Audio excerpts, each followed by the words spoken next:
नमस्कार दोस्तों।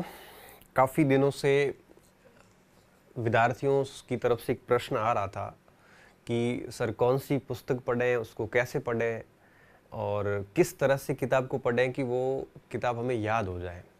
तो बहुत सारे विद्यार्थियों के मन मस्तिष्क में प्रश्न विचरण करता है कि किसी भी पुस्तक को याद कैसे करें। बहुत सारे ऐसे विद्यार्थी हैं जो कहते हैं कि सर पढ़ना स्टार्ट कर देते हैं और उसके बाद में वापस भूल जाते हैं, उसको नोट्स करें कि नहीं करें।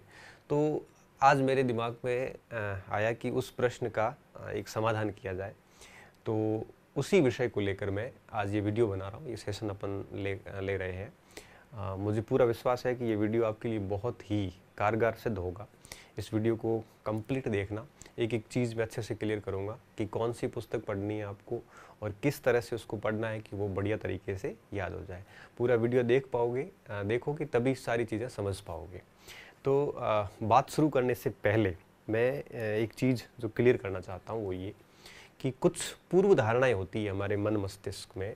पूर्व धारणा का मतलब ये होता है कि हम किसी के प्रति कोई धारणा रखते, जैसे हमने कह दिया कि ये आदमी गलत है, हम उसको जानते ही नहीं है, पहचानते ही नहीं, कभी उससे मिले ही नहीं है, फिर भी हमारी धारणा बन गई क्योंकि हमें किसी ने कहा है या हमने कहीं पढ़ा है ऐसा उसके बारे में, तो हमारी धारणा बन गई वो गलत है। अब वो कितना भी अच्छा है ना, तो भी हमारे मन में यही रहेगा कि वो गलत है। क्यों? क्योंकि हमने पूर्व धारणा बना ली उसके बारे में ऐसी। तो बहुत सारी ऐसी पूर्व धारणाएं पुस्तकों के बारे में हमें बनी हुई, उन पूर्व धारणाओं को हटाना बहुत ज़रूरी है। वो पूर्व धारणाएं हटेगी, उसके बाद ही बाकी सारी चीज़ें होगी। तो कौन सी ऐसी पूर्व धारणा जो मैं चाहूँगा कि आप पहले वो पूर्व धारणा हटाएं, उसके बाद में मैं पॉइंट पे आता हूँ। सबसे पहली धारणा ये बनी हुई होती है कि कोई भी पुस्तक लो आप, चाहे कोई भी मार्केट में कोई किताब लाते हैं तो कोई भी पुस्तक खराब नहीं होती। हम कहते हैं ना कि ये किताब बढ़िया है, ये किताब खराब है। कोई भी किताब खराब नहीं होती, क्योंकि जब भी कोई किताब कोई लेखक किताब लिखता है तो अपनी पूरी ताकत उसमें लगाता है, अपनी पूरी जान झोंकता है। कोई भी लेखक अपनी किताब खराब लिखना नहीं चाहता, वो अपने नाम अपनी फेम खराब नहीं करना चाहता, वो अपना पूरा प्रयास करता है कि वो बेहतर से बेहतर किताब बनाए। फिर अपन उसको खराब कैसे कह सकते हैं? अपने अर्थशास्त्र पढ़िए तो अर्थशास्त्र में वस्तुओं को दो भागों में बांटा गया है, एक इन्फीरियर गुड्स, एक सुपीरियर गुड्स, मतलब उत्कृष्ट वस्तुएं और निकृष्ट वस्तुएं या घटिया वस्तुएं जैसे बोलते हैं। अब इसकी डेफिनेशन इकोनॉमिक्स में क्या है? इसकी डेफिनेशन ये है कि अगर कोई अरबपति व्यक्ति है जो मर्सिडीज, ऑडी और ऐसे रोल्स रॉयल्स ऐसी बड़ी बड़ी कार में घूमता है, तो उसके लिए स्विफ्ट, स्कॉर्पियो ऐसी गाड़ियां जो ये निकृष्ट है और उनके लिए वो उत्कृष्ट है। और एक मध्यम क्लास का व्यक्ति जो सामान्य सैलरीड पर्सन होता है, उसके लिए वो स्कॉर्पियो, वो जो भी i20, 10 जो भी है, ये सारी उसके लिए उत्कृष्ट है। क्यों? क्योंकि वो उसके लिए बेस्ट है। लेकिन उसके लिए मोटरसाइकिल है वो निकृष्ट है। और भी गरीबी नीचे चले जाते हैं, जिसकी बहुत कम आय, जिसके लिए बाइक ही है जिसके पास, उसके लिए बाइक उत्कृष्ट है, साइकिल निकृष्ट है। जिसके पास साइकिल है उसके लिए साइकिल ही उत्कृष्ट है। तो कहने का मतलब ये हुआ कि हर व्यक्ति की आय के अनुसार तय होता है कि कौन सी वस्तु उत्कृष्ट है, कौन सी वस्तु निकृष्ट है। तो उस हिसाब से अगर अपन इस बात को यहाँ पे लागू करें तो एक लेवल के अनुसार हम कह सकते हैं कि कोई आईएएस के लेवल की बुक्स नहीं होती, कोई आरपीएससी के लेवल की नहीं है, कोई पटवार के लेवल की है तो वो उससे ऊपर के लेवल की नहीं है। तो उसको लेवल की अपन तुलना कर सकते हैं, लेकिन ये नहीं कह सकती कि किताब खराब है। तो सबसे पहली धारणा आपको ये हटानी होगी कि कोई भी पुस्तक खराब नहीं होती, पुस्तकें सारी अच्छी होती है। बस उस जिस परीक्षा की हम तैयारी कर रहे हैं उसके वो लेवल की है या नहीं है। एक तो ये धारणा हटानी है, पूर्व धारणा कि कोई पुस्तक खराब नहीं होती। दूसरी पूर्व धारणा हमारे में ये बनी रहती है कि किताब में गलतियां बहुत हैं। विद्यार्थियों में बताना चाहूँगा, इस पूरी जितनी भी किताब है, ऐसी कोई पुस्तक नहीं है जो 100% त्रुटि रहित हो। उसमें कहीं न कहीं कोई न कोई तथ्य गलत होगा, क्योंकि मनुष्य गलतियों का पुतला है, गलती कर लेता है। मनुष्य करेगा या फिर वो लेखक करेगा या टाइपिस्ट करेगा या प्रूफ रीडर कर लेता है, कहीं न कहीं मिस्टेक हो ही जाती है। ऐसी कोई पुस्तक नहीं है जो 100% त्रुटि रहित हो, ऐसा कोई दावा भी नहीं कर सकता। होता यूँ है कि जैसे जैसे तथ्यों की गहराई में चले जाते हैं वैसे वैसे कुछ चीज़ें बदल जाती है। तो कहने का मतलब ये होता है कि कोई भी पुस्तक है वो त्रुटि रहित नहीं होती। हाँ, छोटी मोटी गलतियाँ सभी में रहती है, हमें उनको हमारी नज़र में आती है तो संशोधित कर लेनी चाहिए। और जैसे जैसे हमारा ज्ञान बढ़ेगा वैसे वैसे हम अपने आप ही संशोधित कर लेंगे। और ऐसी सामान्य 1-2 त्रुटियों के कारण, 10 त्रुटियों के कारण हम फेल नहीं होंगे। क्यों? क्योंकि ज़रूरी नहीं है कि जो 1-2 त्रुटियाँ रही है वही सवाल परीक्षाओं में आए, ऐसा कुछ नहीं होता। तो दूसरी धारणा ये निकालनी है कि कोई किताब गलत है। किताब गलत नहीं होती, छोटी-मोटी त्रुटियाँ किसी भूलवश रह जाती है। तीसरी धारणा हमारे दिमाग में ये बनी हुई है कि इस किताब से इतने सवाल आते, इससे इतने आते हैं। विद्यार्थियों में एक और बात बता दूं, कोई भी पुस्तक ऐसी नहीं जिसमें 100% पेपर का प्रश्न वहाँ से आए, ऐसी कोई किताब नहीं होती। ठीक है, किसी में 80-90% सवाल आते हैं, तो किसी में 70 आते हैं, लो पूरे किसी से नहीं आते। ठीक है, किसी में 4 सवाल वो आ गए जो एक किताब में नहीं आए, जो उस किताब में आए वो उस किताब में नहीं आए, तो ऐसा चलता है। तो 70 से 90% का रेशियो हर पुस्तक से रहता है। तो कोई ऐसी पुस्तक नहीं जिससे एक भी सवाल नहीं आता, और कोई ऐसी पुस्तक भी नहीं है जिसमें सारे सवाल आते हैं। तो ये धारणा भी हटाइए कि कोई भी पुस्तक है वो पूर्ण होती है। इसके अलावा बहुत सारी ऐसी पूर्व धारणाएं हमें नहीं रखनी है। तो सबसे पहली चीज़ है, ये सारी पूर्व धारणाएं आप हटाइए। और उसके बाद में देखो, मैं एक और चीज़ बता देता हूँ कि एक ही पुस्तक पढ़ के, एक ही पुस्तक 2 अलग अलग अभ्यर्थियों को दी जाए, तो निश्चित रूप से फिर उनका टेस्ट लिया जाए, तो डेफिनेटली दोनों बराबर नंबर नहीं लाएंगे, दोनों में डिफरेंस आएगा। क्यों आएगा? क्योंकि दोनों के पढ़ने के तरीके में डिफरेंस है। किताब सेम थी, तो कहने का मतलब ये होता है कि किताब खराब नहीं होती, किताब गलतियां से भरपूर, ऐसा नहीं होता। हमारे पढ़ने के तरीके पे मैटर करता है कि हम उस किताब से कितना प्रतिफल निकाल पाते हैं। आज मुझे जहाँ तक याद आ रही, मैंने बहुत सारे एग्ज़ाम्स पास किए, 7-8 एग्ज़ाम्स तो राजस्थान के पास कर लिए नौकरी वाले। तो जो किताबें मेरे पास है वैसी किताबें हजारों लाखों अभ्यर्थियों के पास भी है। तो फिर मैं पास हो गया, और वही पुस्तकें पढ़ के उन्हीं पुस्तकों के साथ अधिकांश अभ्यर्थी फेल भी हो गए। तो यहाँ पे पुस्तक को दोष नहीं दे सकते हम। यहाँ पे दोष जो जाएगा वो सीधा विद्यार्थी के ऊपर ही जाएगा, उसके पढ़ने के तरीके के ऊपर जाएगा। इसलिए किताबों को दोष ना दें, हमें हमारे पढ़ने के तरीके को बदलना है। अब बात आती है कि हमें पढ़ना कैसे है पुस्तक को, ताकि हम उसका बेहतरीन तरीके से उपयोग कर सकें। एक छोटा सा एग्जाम्पल और दे देता हूँ। जैसे मान लो कि मेरे पास कोई इतिहास की एक किताब है, आपके पास भी वही किताब है, और वो 2 किताबें अपन लेके बैठते हैं निश्चित रूप से, तो डेफिनेटली मैं आपसे ज़्यादा नंबर लाऊंगा। क्यों? भले मैं ये कह रहा हूँ कि मैं फर्स्ट ईयर का स्टूडेंट हूँ और आप भी फर्स्ट ईयर के स्टूडेंट, या आप ज़्यादा लाओगे या मैं ज़्यादा लाऊंगा। तो कहने का मतलब ये हुआ कि दोनों की बौद्धिक क्षमता अलग है, दोनों के पढ़ने का तरीका अलग है, किताब सेम ही है। तो किताबों पे आप देखना कि आप के पास जो किताबें हैं वही किताबें उसी तैयारी करने वाले हर अभ्यर्थी के पास ऑलमोस्ट है।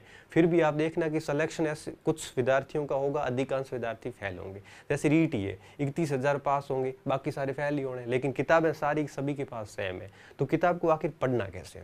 तो देखो, यहाँ पे एक चीज़ और मैं बताना चाहूँगा कि जो पुस्तकें हैं ये पढ़ने के लिए छात्र का लेवल भी अलग अलग होता है। ये एक व्यक्तिगत बात होती है।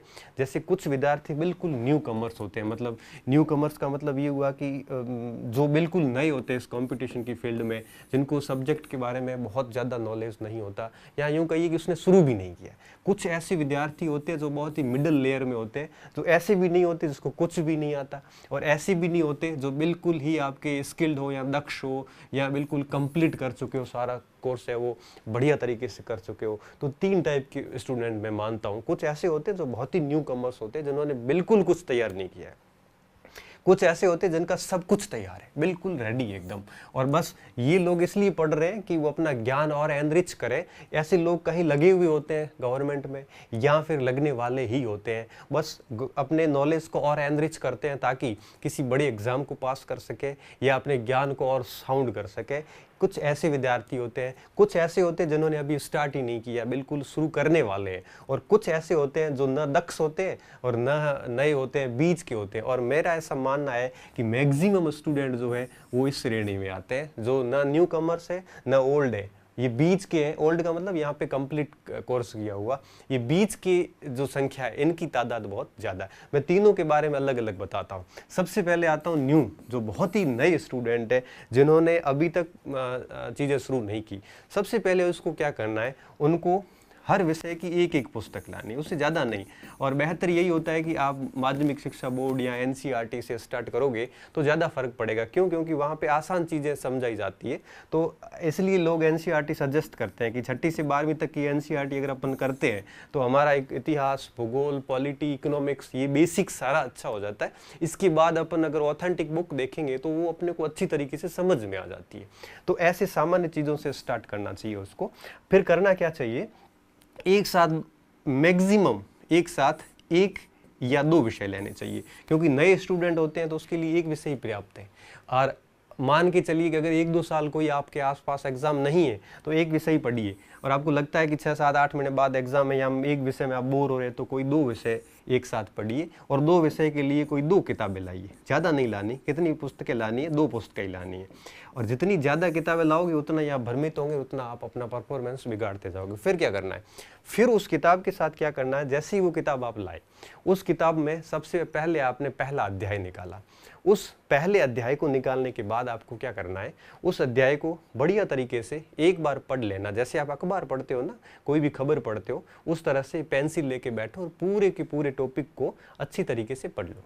उसके बाद में अगर आपको लगता है कि अच्छा, उसके बाद में भी एक चीज़ और होती है। अगर आप न्यू हैं लेकिन उस विषय की आपकी समझ अच्छी है, आपने 3-4 साल पढ़ा है चाहे स्कूली शिक्षा वगैरह में, तो अगर आपकी पकड़ अच्छी है या आप बिल्कुल नया विषय पढ़ रहे हैं, बिल्कुल नया पढ़ रहे हैं, तो पूरी किताब एक साथ पढ़ लो।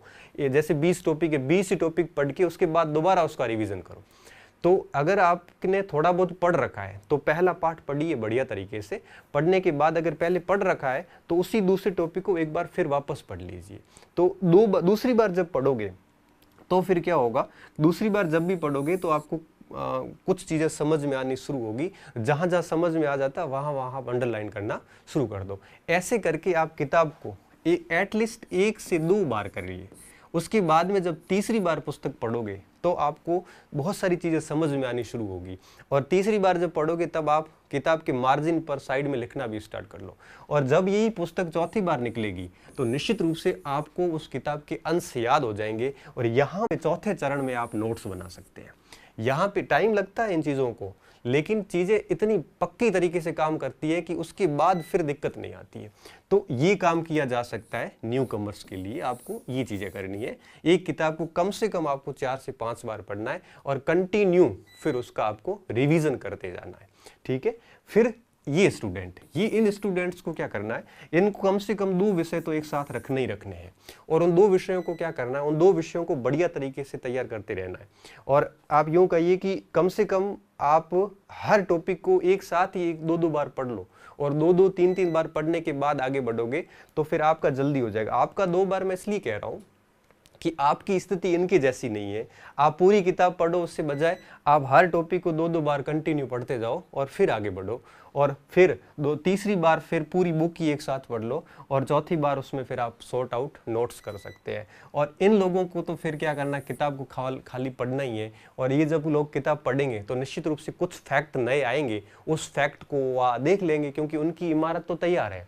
इसकी इमारत के ऊपर केवल कोई नया तथ्य मिलेगा तो वो अपने आप ही उनके सेट हो जाएगा। इनको कुछ भी नहीं करना है, इनको केवल नई किताब लानी है और उसमें देखना है कौन सी बात नई मिली है, वो अपने नोट्स में या अपनी पाठ्य सामग्री में या अपने दिमाग में ऐसे बिठा देंगे तो उनको ज़्यादा नुकसान नहीं है। मेन समस्या यहाँ पे आती है। तो आपको क्या करना है? सबसे पहली चीज़ क्या करनी है? किताब की सामान्य रीडिंग करनी है। सामान्य रीडिंग का मतलब एक प्रकार से फोरा उसके ऊपर से अध्ययन करना है। रीडिंग करने के बाद में उन चीज़ों की स्टडी करनी है। स्टडी का मतलब होता है थोड़ा सा समझना टॉपिक को। जैसे मैं आपको एक एनसीईआरटी की क्लास से कंटिन्यू पढ़ा रहा हूँ, आप देखना उसमें कि मैंने जब भी कोई टॉपिक लिया है तो उस टॉपिक को, उस जो हेडिंग है उस हेडिंग को मैं आपको समझा रहा हूँ। मैं रीडिंग नहीं करवा रहा हूँ, मैं समझा रहा हूँ, सीधी स्टडी करवा रहा हूँ।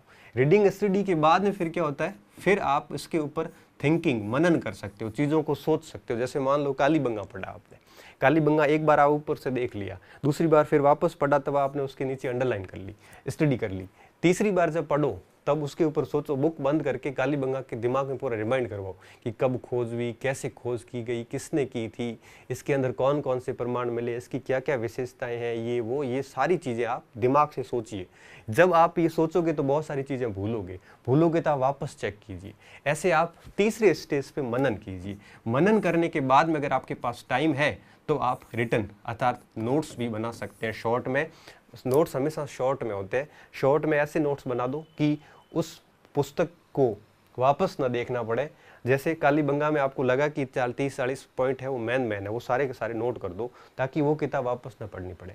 नोट्स का ये फायदा होता है कि जब आप दूसरी कोई नई किताब लाओगे तो उसमें से आपको जो नई बातें बनेगी वो आप उस नोट्स में ऐड कर दोगे, तो फिर तीसरी कभी किताब और लाओगे तो फिर उसमें नोट्स को और ऐड करोगे, तो नोट्स बहुत बढ़िया तरीके से तैयार होते जाएंगे और अपना ज्ञान भी एनरिच होता जाता है।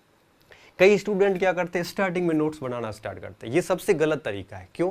क्योंकि स्टार्टिंग में हम एक पुस्तक को जितनी बार पढ़ेंगे उतनी बार हमें नई चीज़ें मिलती जाएगी। तो फिर आप पहली गो थ्रो में सीधा ही नोट्स बनाओगे तो दूसरी बार पढ़ोगे, दूसरी बार फिर नई चीज़ आएगी, फिर कहोगे यार ये नोट्स पूरा नहीं है। तीसरी बार पढ़ोगे फिर नई चीज़ आएगी, फिर कहोगे कि यार नोट्स में फिर भी अधूरापन रह गया। इससे बेहतर ये होता है कि कम से कम 2 से 3 बार पढ़िए, रीडिंग कीजिए, उसकी स्टडी कीजिए, फिर उसके ऊपर सोचिए टॉपिक के ऊपर, और सोचने के बाद में फिर उसके नोट्स बनाइए। रीडिंग में टाइम लगता है, स्टडी में काफ़ी टाइम लगता है। जैसे मान लो एक किताब आपने 20 दिन में पूरी पढ़ ली, तो 20 दिन पढ़ने के बाद कम से कम आपको वापस 20 से 30 दिन लगते हैं स्टडी करने में। फिर सोचने में आपको 5-7 दिन भी नहीं लगेंगे। क्यों? क्योंकि जो चीज़ें आपने अच्छी तरीके से अध्ययन कर लिया। जैसे मैं एक एग्जाम्पल देता हूँ।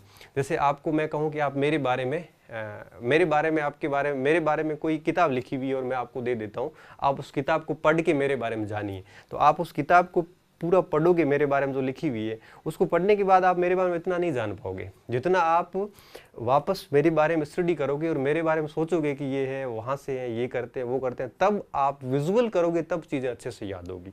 और जब रीडिंग और स्टडी होती है तो टाइम लगता है, थिंकिंग में टाइम भी नहीं लगता, और ये चीज़ें यहाँ पे जो है ये आपके मन मस्तिष्क में सेट हो जाती है।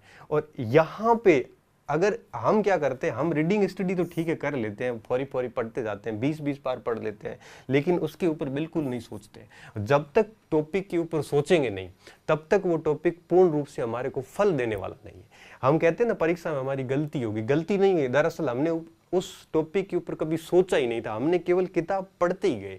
तो कृपया करके पहले किताब को फौरे तौर पर एक रीडिंग मारे, फिर उसकी 2 से 3 बार स्टडी करें अच्छे से। स्टडी का मतलब ये होता है कि कोई भी पैराग्राफ लेके उसको सोचिए, उसके अंदर क्या लिखा हो, उसका सार क्या है। आप मेरी एनसीईआरटी की क्लास देखना, मैं आपको यहाँ पे स्टडी करवा रहा हूँ। मैं आपको, जैसे कल अपन ने बात की थी पिछले लेक्चर में कि विहार क्या थे या संघ क्या थे या बुद्ध का जीवन क्या था, हमने पूरे इस बोर्ड पे है वो स्टडी कर ली उसकी। तो इस प्रकार से स्टडी 2-3 बार कीजिए, उसके बाद में उसके ऊपर सोचिए, सोचने के बाद में आप शॉर्ट में नोट्स कर सकते हो, और उसके बाद में आप कंटिन्यू उसका रिवीजन कीजिए। अगर आप इस चरण को फॉलो करोगे तो निश्चित रूप से एक बार टाइम लगेगा, लेकिन ये चीज़ें ऐसी तैयार हो जाएगी, फिर आपके लिए दिक्कत हो जाएगी कि कौन सी नौकरी ज्वाइन करूँ, ये कंडीशन आ जाती है। अगर आप शॉर्टकट सब कुछ करना चाहते हो तो जीवन में कुछ भी नहीं होगा। कोई भी एक पुस्तक इन 500 चरणों से गुजरती है तो कम से कम उसको 3 से 4 महीने लगते हैं, कोई भी एक पुस्तक। और मैं मानता हूँ टोटल 6 जनरल स्टडी में 6 ही भाग है, ज्योग्राफी, हिस्ट्री, पॉलिटी, इकोनॉमिक्स वगैरह 6 ही भाग है। 6 में से 4 बड़े अहम है। इन 4 भाग के ऊपर अगर ये 3-3, 4-4 महीने दिए जाए तो निश्चित रूप से 1-1.5 साल के अंदर ये सारा मटेरियल बढ़िया तरीके से रेडी हो जाता है। और फिर क्या होगा कि अगर ये चारों तैयार हो गए तो फिर आप कोई भी एग्जाम में बैठोगे तो आपको बिल्कुल परेशानी नहीं होनी पड़ेगी। बस सिलेबस देखना ही पड़ेगा कि कौन से टॉपिक शेष रहे हुए हैं जो मैंने नहीं किए, वो ही करने पड़ेंगे, बाकी तो सारा ऑलरेडी आपका तैयार होगा। तो कृपया करके आप अगर मिडिल के हैं, चाहे आप न्यू कमर्स हैं, आप टॉपिक बुक्स लीजिए। अगर आपने बिल्कुल नए हैं तो आप पूरी किताबें पढ़ डालिए। अगर आपने कुछ पढ़ रखा है तो एक एक टॉपिक को आप इन 500 चरणों से एक साथ गुजर सकते हो। जैसे ये किताब में मान लो 20 टॉपिक है, तो पहले टॉपिक की रीडिंग कर लो, 2 बार स्टडी कर लो, फिर सोच लो, फिर उसके बाद नोट्स कर लो। फिर दूसरे टॉपिक है, ये दूसरे टॉपिक के 5 चरण कीजिए, फिर तीसरे टॉपिक के ये 500 चरण कीजिए। आप अगर मिडिल में हैं तो ये टॉपिक वार भी ऐसे कर सकते हैं। अगर आप बिल्कुल न्यू हैं तो पुस्तक वार ऐसे कीजिए कि 15-20 पार्ट है, पहले अच्छे से रीडिंग कर लो, फिर उसकी 1-2 बार स्टडी कर लो अच्छे से, और उसके बाद में उसको थिंकिंग, मनन कीजिए उसके ऊपर। जितना ज़्यादा मनन होगा और जितना ज़्यादा रिवीजन होगा, सफलता के 2 मूल आधार है। 100% एक्यूरेसी आएगी, एक सिंगल सवाल गलत नहीं होगा परीक्षा में अगर आपके पढ़ा हुआ आया है तो थिंकिंग और रिवीजन, ये 2 चीज़ें बहुत ज़्यादा ज़रूरी होती जो कि हम नहीं करते। मैंने देखा विद्यार्थी क्या करता है, विद्यार्थी किताब लाता है और फिर ठीक है पढ़ता जाता है, उसको खुद को नहीं पता वो क्या पढ़ रहा है। उसकी हालत ये